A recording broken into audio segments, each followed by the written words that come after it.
have been waging war against drug trafficking organizations for over decades. But thousands of Mexicans continue to die every year. Since President Calderon's anti-drug campaign began in 2006, over 300,000 homicides occurred. He claimed that the cartel must disappear by using his new law and his army. It includes arresting the trafficker, checkpoints, burning fields of marijuana and opium, as well as controlling the shipments along the coast of Mexico. The U.S. administration has partnered with the Mexicans in this fight by providing billions of dollars to modernize the military force and also reform the judicial system. Mexico's drug war was a bloody battle. First is between the drug cartels themselves, and the second is between the military forces and those drug cartels.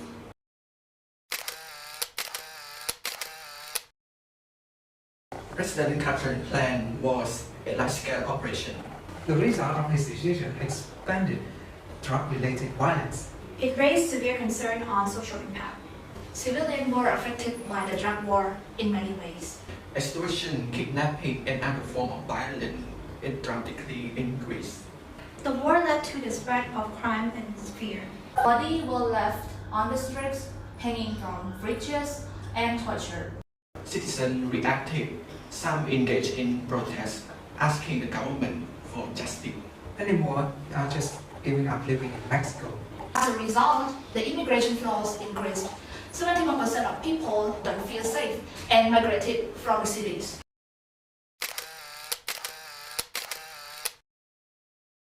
Talking about the dynamic of the conflict, we have to take a look at different periods of Mexican residence.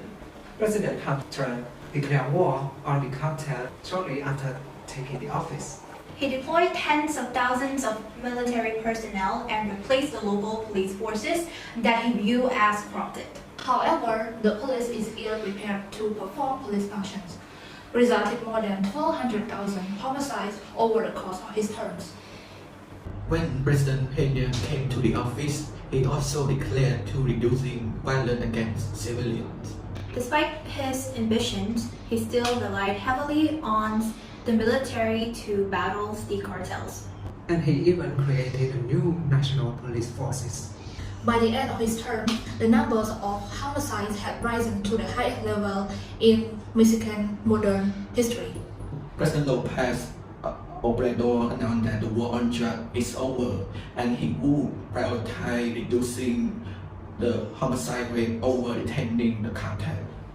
Citing the public health and safety concern, he also created a new plan to decriminalize the drug and also provided fund treatment for drug addicts.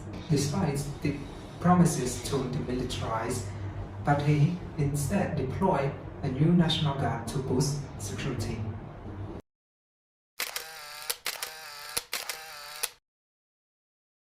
Internationally, Mexico engaged in the 16 months of debates and consensus of the OAS on drug problems in the America.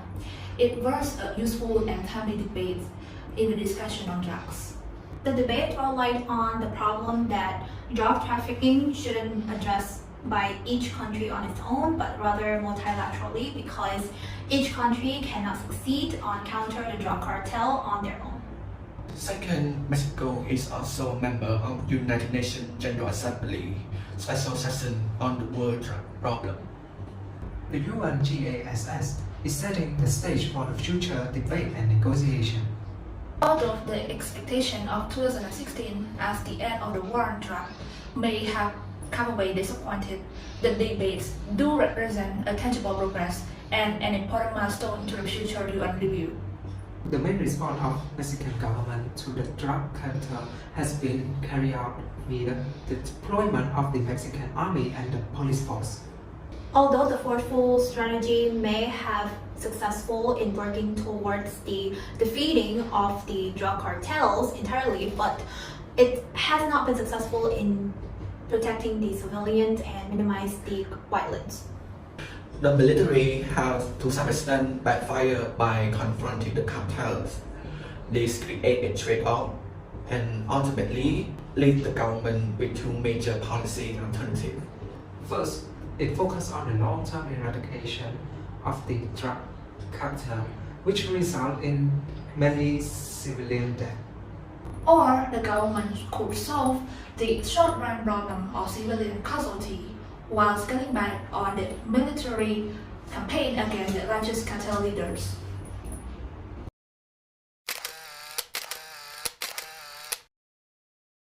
For policy recommendation, the government may choose to implement in dealing the cartel out. Specializing portions of military forces in order to deal with specific facets of the wars on drugs. Eliminating drug supply chains and provide security to civilians. To accomplish the specialization, the government needs to reform on the military training procedure as well as departmentalizing the military and integrate these departments into a larger bureaucratic systems. To end this cultural fear and impunity in which the cartel currently operate. 1. Implement publicity campaign targeting the major cartel leaders, perhaps even creating a deck of cards depicting the major cartel leaders whom the government would focus on capturing. This deck of cards will create a checklist to measure the government's success in taking out these key figures. In supplement to the first policy, offering rewards and guarantee the safety of the one who cooperate with the authority could contribute to the ability of the government to gain better information from the informant. The government should build strong communities in which people have a wide set of options for legitimate career. The Mexican government must work to subsidize the educations as well as initiative to keep the Mexican citizens in school as well as increasing the educational level in order to prevent them from joining the cartel. Thank you for watching. We hope you enjoyed the video. Bye!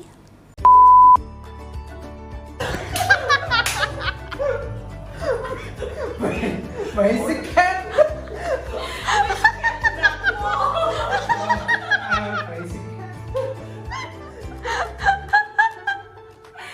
Forces and those cartels. Oh.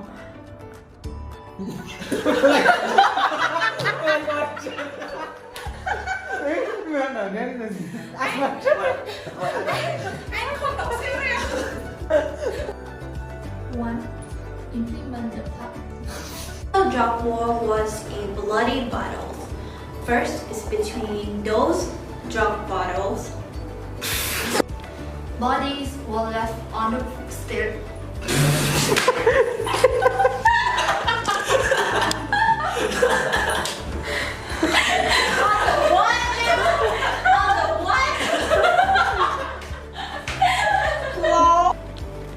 President Carter declared Declare war.